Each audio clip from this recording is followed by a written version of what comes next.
کہ آپ جو ہے وہ کوئی فیصلے لینے کی بجائے کیا آپ سڑکوں پر آئیں گے, ایوان چھوڑ کر آئیں گے, یا ایوانوں میں بھی رہیں گے اور احتجاج بھی ہوگا؟ کیا اگلا لاہ عمل کیا ہوگا مولانا؟ کیا پھر کوئی لانگ مارچ ہوگا؟ دیکھیے میری گفتگو کی تشریح ذرا میں خود کر لوں تو بہتر ہوگا. یہ تشریح بھی آج کل عجیب چیز بن گئی ہے کہ میں ملک کے مجموعی حالات پہ بات کر رہا ہوں, میں اصول کے دائرے کے اندر بات کر رہا ہوں. ہمارے ملک کا ایک آئین ہے اور وہ آئین ہمارے درمیان قدر مشترک ہے اور اسی کو ایک میثاق ملی کی حیثیت حاصل ہے. ہم اسی حوالے سے ریاست پاکستان کہ نہ آئین کا احترام, نہ پارلیمان کا احترام, نہ ان کے فیصلوں کا احترام, اور جو 2018 میں ہوا اسی طریقے سے ہمارے اداروں کا کردار ہوگا تو برداشت کی قوت عوام کی ایک دن ختم ہو سکتی ہے. ہمیں وہاں تک نہیں جانا چاہیے. یہ حکومت اور اپوزیشن کی بات نہیں کر رہا, میں بات کر رہا ہوں مجموعی طور پر اپنے ملک کے جو قوت برداشت ہے, عام آدمی کی جو قوت برداشت ہے, اس کا روز روز امتحان نہ لیا جائے. حکومت اگر آج ہم ان سے نہ لیتے تو وہ جس طرح اپنی بات کہہ چکا ہے کہ پاکستان کو 3 حصوں میں تقسیم کیا جا سکتا تھا, یہ 3 حصوں کی تقسیم اس پر وہی آ گئی. اس نے نہ 2 حصے کہا ہے, نہ 4 حصے کہا, نہ 5 حصے کہا. پہلے حکومت میں آیا تو کشمیر کو 3 حصوں میں تقسیم کرنے کی بات کی. اور یہ وہ چیزیں ہوتی ہیں جو ایک ایجنڈے کا اظہار کرتی ہیں, جس طرح آج کشمیر کے ساتھ ہو رہا ہے یا پچھلی حکومت نے کر دیا ان کے ساتھ.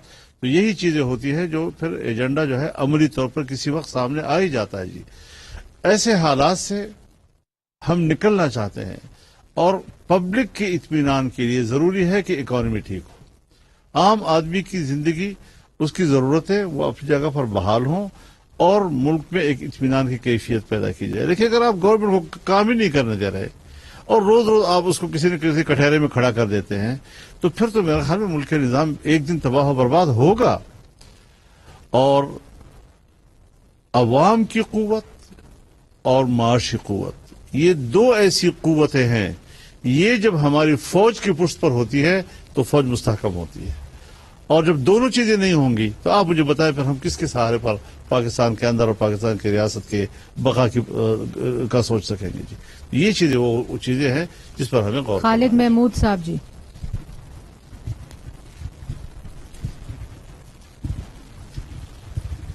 میرا تمام قائدین سے یہ سوال ہے کہ آج کل کوئی فلوٹ کی جا رہی ہیں خبریں, کچھ ایسے آئیڈیاز فلوٹ کیے جا رہے ہیں کہ کوئی نرم مداخلت ہو رہی ہے, کوئی سخت مداخلت ہو رہی ہے. کیا اسٹیبلشمنٹ کی جانب سے میڈیشن کے لیے آپ میں سے کسی کے ساتھ کسی کا رابطہ ہوا ہے؟ اور دوسرا, عمران خان صاحب یہ کہتے ہیں کہ پاکستان سری لنکا بننے جا رہا ہے, دوسری طرف آپ جو ہیں وہ تصادم کی طرف جا رہے ہیں. کیا ایسا نہیں ہے کہ یہ تھرڈ پارٹی کو موقع دیا جا رہا ہے کہ وہ پاکستان میں رول کرے اور عام انتخابات کا راستہ جو ہے وہ ہموار کیا جائے؟ دیکھیے سری لنکا بنانے کی تو وہ قریب پہنچ چکا تھا. ان سیاستدانوں کے اتحاد نے اس کو وہاں پر بریک کیا, وہیں روک دیا اس کو. جی اب جب ہم اس کو واپس ترقی کی طرف لانا چاہتے ہیں تو ہمیں ان کی اس دلدل سے نکالنے میں دشواریاں ہو رہی ہیں. اس دشواریوں کو دور کرنے کے لیے ہمیں ایک قومی یکجہتی کا مظاہرہ کرنا ہوگا. یہی سوچ جہاں ہماری ہوگی, یہی سوچ عدلیہ کی بھی ہونی چاہیے, یہی بیوروکریسی کی بھی ہونی چاہیے, یہی اسٹیبلشمنٹ کی بھی ہونی چاہیے. اس وحدت کے ساتھ ہم ملک کو سری لنکا سے ہونے سے بچا سکتے ہیں, ورنہ اس کے بغیر نہیں. باقی رہی سافٹ مداخلت اور ہارڈ مداخلت, میرے خیال میں مداخلت کسی بھی شکل کی ہو وہ جمہوری اصول کے تحت تو جائز نہیں ہے. اور ہم بڑی حیران کن پریس کانفرنس تھی. سب سے پہلے تو حال ہی میں ایک بہت بڑا اسکینڈل ہوا جس میں آپ نے دیکھا کہ سگریٹ کمپنیوں کو اربوں روپے کے جو بینیفٹس ہیں وہ دیے گئے, اور وہ بینیفٹس جو ہیں وہ کسی اور نے نہیں, ہماری بہت اپنی candy crush champion Maryam Aurangzeb کے خامد گرامی کے کہنے کے اوپر اس حکومت نے دیے. انہوں نے یہ پریس کانفرنس ارینج کی اور ایک کنوکٹڈ جو ہیں انہوں نے اس جو پورا